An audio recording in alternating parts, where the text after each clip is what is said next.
I love sports. I do. And it is one of those things, one of those forms of entertainment that I truly love. It's why I sit here every day with you and have so much fun talking about sports. But the one thing that can bring a sport to its knees is when they lose the trust of the people. And over the last few weeks, football fans have felt, I disagree with them, but they have felt as if they have lost trust in the officials and the National Football League. They have felt like, it's all being handed to the Kansas City Chiefs.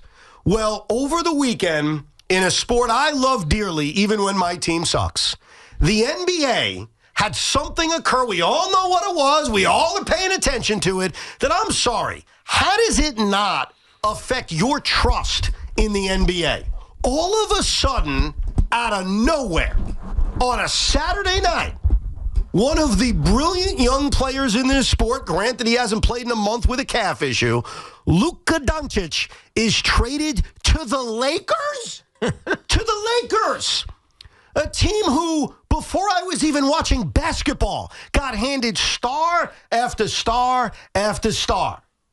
We hear about this trade. We see the return, and I don't mean to slight Anthony Davis. We'll get into him and the value he brings. But basically, no picks are going back except for one.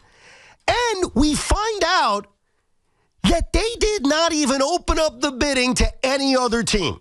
So let's have the open and honest conversation about the trade that the world is still talking about. Right. It doesn't feel up to snuff. It doesn't, but the question, so here's the first question is, do the Lakers now get significantly better this year by adding Luka Dončić? You want me to answer that? Yes. Because I would argue with you that answer is irrelevant. Why is that irrelevant? I'll tell you why. Go ahead. Because Luka's 25 years old. This isn't about this season. This isn't about the Lakers being handed a championship. I'm not arguing that. It's about the fact they got handed another star for the next 13 years that Laker fans are going to buy the jersey of that will give them a chance to compete for championships. So to me, it's not even an argument over, well, who's got a better shot in the short term. Okay. A 25-year-old star is going to L.A. So and how many stars in their prime has gone to L.A.? Another question then. Go. To ask you. Does it matter if the L.A. Lakers are relevant? To the NBA? Yes. How much Yes. Dallas Mavericks did you watch this year? When they played the Nets or the Knicks. Exactly. Yeah. Luka Dončić was on that team. Yeah. Did it matter that Luka Dončić was on that team? No, it didn't matter. Even though last year Luka Dončić and the Dallas Mavericks were in the damn NBA Finals. People forget that, Dude, but they were. I forgot it. Right. I forgot it till this weekend. Right. It didn't register to me. So yes, I know what you're saying. Luka is Luka. He's the man. He's supposed to be this world, defining superstar. He's a top 5 player in the sport. Of course he is. But do people really care that much that they're going to now follow him to the Lakers and watch? Yes, I'll tell you why. I think that, and this is why I don't want things to be rigged. I don't want things to be fixed. And I'm not even saying it is. I'm saying it's curious. And I think what we all witnessed this weekend certainly should open up your eyes to what the hell is going on. But the NBA's had a year that has not been great when it comes to TV ratings. It's had a year in which, in terms of its popularity, it hasn't been an all-time great year. There's been discussions on this radio station all around the country about, the NBA is kind of boring this year. The NBA doesn't have that same pop. Luka going to the Lakers and teaming up with LeBron for a year, and Luka being the face of the LA Lakers for the next 12 years, adds intrigue. It does. And it's good for the NBA. You don't think the NBA is a stronger place when star teams like the Lakers are successful, or there are quote-unquote super teams? So when you see that, because I think what your point is just proving my point, this is actually good for the NBA because it brings more eyeballs to them. But I got a problem with the fact that it doesn't pass the sniff test. Well, it doesn't pass the sniff test because any other team, including yours, by the way, Thank you. could have, meaning the Nets, could have offered the Dallas Mavericks a whole lot more. From draft picks to stars to whatever it may. Well, we couldn't have offered stars. Younger stars. You know what I mean. You know what I mean. Like the Nick Claxtons of the world. Build someone to build around. Right. Do something to build around. But it almost feels like the Dallas Mavericks specifically wanted Anthony Davis. Why? I don't know. Because he's very rarely healthy. And I can't think of the last time as a long across the country observer, felt him relevant. You know what I mean? Well, the problem, and I know he's a really great player. Yes, I know if he's healthy, he's a stud. 100%. Great, defender when he wants to. Which is something Luka. Scorer. Which is something Luka isn't. Luka didn't defend at all in the finals last year. I got it. My overarching feel about Anthony Davis is that he's going to miss 25 games a year. Yeah. Right? And maybe he'll be healthy when it comes, playoff time, but probably not. He earned the nickname from Charles Barkley, street clothes, because he's so rarely healthy. AD's a brilliant player, and he's a wonderful defensive player, and in theory, if he's healthy, sure. Yeah, but he's 32 years old, and he's not healthy often. But you're not trading Luka Dončić for a theory. No, exactly. Right? Yes. For someone who theoretically or hypothetically or best case scenario, he gives you XYZ. That's not what you're trading one of the great young stars in basketball for. So I agree with you. This is why conspiracy theories will get created about this trade. But also, nobody knew. Nobody knew. Right. Even Woj, not Woj, but Shams knew, but he didn't find out till late. Who was the other one? Windhorse. He didn't know. None of these people knew. So what NBA works that way? Well, that's why one that's being shady. Well, that's the problem.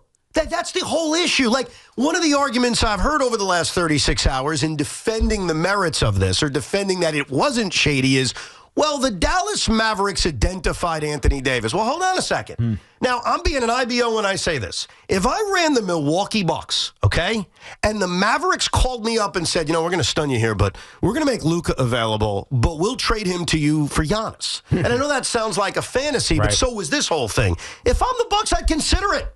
He's 30 years old, so he's 5 years older. I'm convinced Giannis will not age kindly. He's an athletic freak, but he's never developed an outside shot. So what's Giannis when he's 33 years old? So in theory, as an IBO, if I'm the Milwaukee Bucks, I would have been like, sure, I'll trade Giannis for Luka.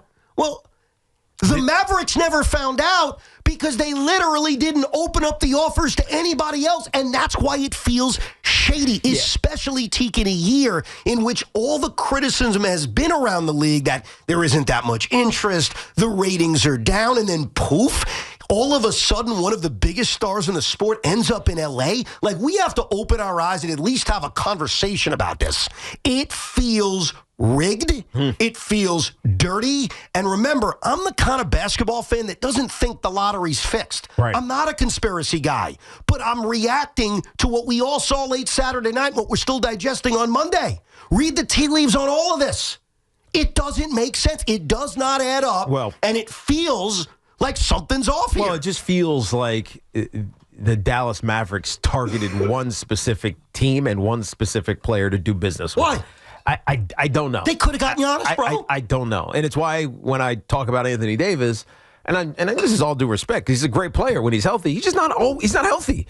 And so if their idea is we need to win now and we want to get rid of this, what some people are calling a problem in their locker room, talking about Dončić and his lack of playing this year and his lack of being in shape. It's one of the criticisms that you hear. He's, as Sean said in our text chat when we finally got this or started believing that this trade was real because it came down in the middle of the night. And you texted it overnight, and I was like, "What the heck is this? This is a nonsense." You didn't believe me. You got duped. I mean, it felt like it. He chooses the McDonald's diet type of thing with Luka Dončić. So maybe they were just tired of him and wanted to move on. That's fine. But it doesn't, like, trading for Anthony Davis doesn't make them, in my mind, immediately a contender. Look, Anthony Davis, when healthy, is a Hall of Fame player. I mean, he is a Hall of Fame. Well, that's a problem. Like, he's played 13 years in the NBA. They have this relatively new little rule in the NBA where to qualify for awards, you need to play 65 games. That's a rule in the NBA. Anthony Davis would only qualify to be award eligible in 5 of the 13 seasons he's played, which I think is my way of just describing how injury-prone he's been. Very telling. He's an injury-prone player. Now, if he's healthy at 32 years old, as the elite rim protector he is, and the ability to play the 4, which he wants to do, and healthy Kyrie Irving, can the Dallas Mavericks be a force in the West? Sure. But you just traded a 25-year-old generational player for that. And the fact that you didn't open it up to every other possibility feels off. I mean, there was a commissioner named David Stern. We all remember him. It's weird saying his name now because whenever I say his name, I think of the Mets team president. But he literally vetoed a trade that sent Chris Paul to the Los Angeles Lakers in the prime of his career. This feels worse. So I'm just asking questions. Like, we're all talking about it. This is one of the biggest shock moments in sports history when it comes to trades.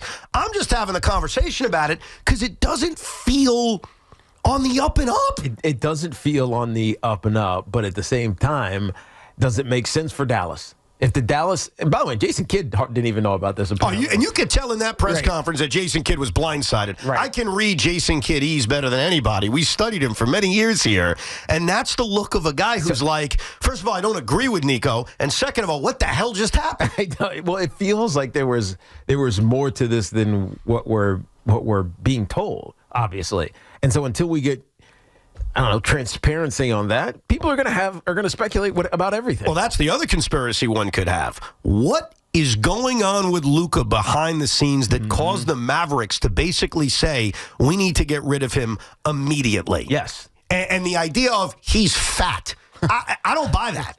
I don't buy he's just not taking care of himself. Like, I don't know if that's really going to be the reason where you say we don't want to give this guy a supermax contract. That's going to be the reason to say, you know what, we're going to trade him for a 32-year-old player? Maybe, because that's what he was eligible for coming up, and if you're not comfortable giving it to him, or maybe there's more to it because he's not playing even though he's healthy. Right? He's not healthy. He's got a calf issue. Well, he's got a calf injury. That's what we've been told, but maybe the Dallas Mavericks don't believe it's as bad as it is, and he's voluntarily sitting out, which also doesn't make any sense because this team could win a championship if and when he's healthy. I mean, they got to a finals last year. 100%. So none of this makes any sense. And so the fact that it doesn't make sense makes people speculate about what's really going on. Was that not your reaction after you woke up Sunday and you digested? Because everyone had the same reaction to this, whether it was Saturday night or Sunday morning. I thought whoever put it out was duped. Yeah, that's what everybody thought. Like, everyone's initial reaction was either this is a fake Shams or Shams had his phone hacked or this is some kind of joke. That was a universally agreed upon view. And then you digest it. And as you digest it, did you not think to yourself there's something off about this? Well, because it doesn't make sense for the Dallas Mavericks to basically quit on one of the great young players in the game. And a team that was in the finals a year ago. Last season, they were in the finals. Why stop? Even though, I mean, they're not out of it this year. What are they, sitting in ninth? They still have a chance to make the postseason. They're 3 games above 500, though they did lose to the Cavaliers by 112 points the other day. Right. I mean, they basically, what was it, 100 and to something at half? It was stupid at half. 91 to 40-something at halftime. But so clearly they were shell-shocked by this, but it doesn't mean that they're out of it. And if Luka comes back, why would you not believe that you could just go right back to where you were a year ago? And so there's something else going on here. We're just not being told what it is. It does not make sense. And I'm not saying the Knicks were trading for him or the Nets were trading for him or any of the local teams that we love. Well, no, but if you forget me and what I want, if you're a team and you're trading a generational player, a guy who is a top 5 player in the sport right now, is that fair to say? Yeah. Yes. If we're ranking him, we're going top 5 somewhere? That you open it up to every possibility. So I'll give you a great example.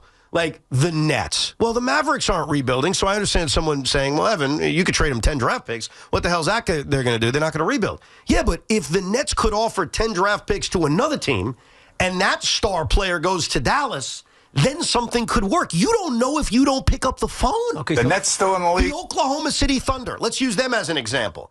I'm not saying they do it, but you don't pick up the phone to Sam Presti and say, would you trade SGA? Yeah.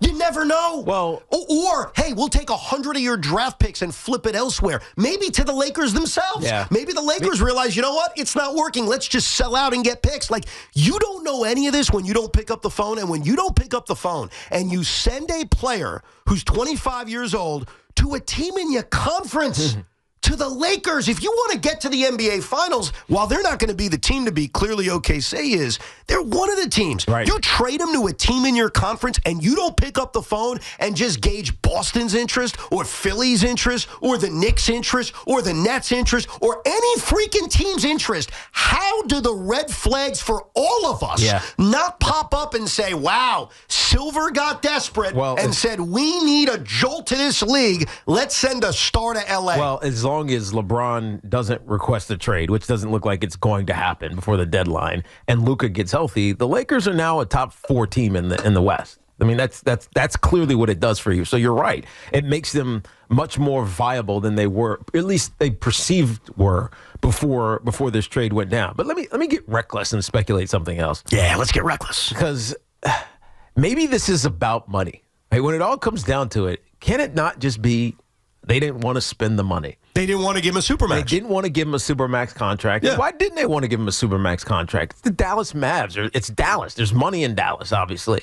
The organization has been doing extraordinarily well. But didn't Mark Cuban just sell? Yeah, he sold Dallas which Mavericks? I completely forgot about because my initial reaction, I even tweeted about it on Saturday night, was screw Mark Cuban. Yeah. I completely forgot that 2 years ago he sold to the Adelson family a majority of the team, so I can't even blame him. So I don't know much about the Adelson family, but isn't it, I don't know, if their finances are all out of whack, would it make sense to pay Luka Dončić a Supermax? If you deal? don't believe, for whatever reason, and we're all wrong as outsiders, we're all wrong about Luka. He doesn't take care of himself. He's fat. He's a fat. His teammates hate. If all of that little stuff is true, yes, but you don't just trade him in the middle of the night to the L.A. Lakers for a 32-year-old as great as he is. That's where this runs short. If you want to tell me they wanted to move on from the Luka business because they know more than we all do, I get that. The thing that puts up my warning signs, all of us, is that it happened in the middle of the night to one team. A couple things here. So Nico Harrison, Mavs GM, he worked at Nike. Yes. Rob Pelinka, Kobe's They have agent. a relationship. They have a sure. long-standing relationship, so this could be two friends that just said, you Right. know what, let's help each other. Plus, Well, hold on. Before you continue, And by the way, when there's Nico, nothing wrong with that. Well, there's nothing wrong with making a deal with your friend. There is something wrong with saying, I'm not going to talk to anybody else. Well, because it kind of undermines the organization in a sense. It undermines your own organization That's what I because you're mean. not giving yourself the best chance to succeed. And remember what Rob Pelinka said to Nico Harrison since they worked together the first time he mentioned Luka's name. Rob Pelinka said, you're joking, right? So if the reaction from the guy you're negotiating with is, you're joking, right? Is that not a warning sign that you don't know what the hell you're doing? okay, so here's the other one. Who's team of the Mavs now? This is Kyrie's team. Kyrie and Anthony Davis are buds. Okay. So maybe Kyrie identified Anthony Davis. Maybe he wasn't but getting what- along with Luka. I'm just Yeah, but- okay. speculating based Yeah, on why no, you would do things. That's even more reckless than the money side. I know. Because if you're the Dallas Mavericks, Luka is your guy. Luka is who you drafted. Luka is one of the great young players in the NBA. Kyrie, you just kind of got because You're not choosing Right. Kyrie Irving over Luka Dončić. You're not doing No, that. I understand that, but you're looking to move on from Luka because you don't think he plays defense, you think he's fat, you think he's lazy, you don't think he will age well body-wise, so you don't want to give him that Supermax deal, you don't want to invest in him, so you could go to Kyrie and be like, dude, we're looking to get rid of this guy, and he goes, all right, get me Anthony Davis. Yeah. I'm friends with him, he plays defense, maybe we can win a title this year, And by the way, or next year, whatever. And this is why I still completely disagree with this thought. I'm not disagreeing with the idea of trading Luka. It's the idea of only talking to one team, and that's where the red flags come. If you've identified Anthony Davis, there are three-way trades all the time. In fact, we saw one last night between the Sacramento Kings, the Chicago Bulls, Yeah. and the San Antonio Spurs. You still get other teams involved because you can get more than Anthony Davis. This feels like a straight up trade. Yes, I know there were other pieces involved, but it was like, all right, we're going to give you Luka. You're going to give us AD. If you're the Dallas Mavericks and it ended up being Anthony Davis and a boatload of picks, we'd be talking differently about it. And also, the Lakers. And I don't have like this inner hatred to the LA Lakers. I don't really care about the LA Lakers. Like as a basketball fan, I love good basketball. Right. I root for my team. I root against the Knicks. I'm a pretty straight shooter on that. I don't care about the LA Lakers. But if Luka was traded to any other team, Boston, I'll throw there too, so let's put them aside. Any other team, I don't think we would be freaking out.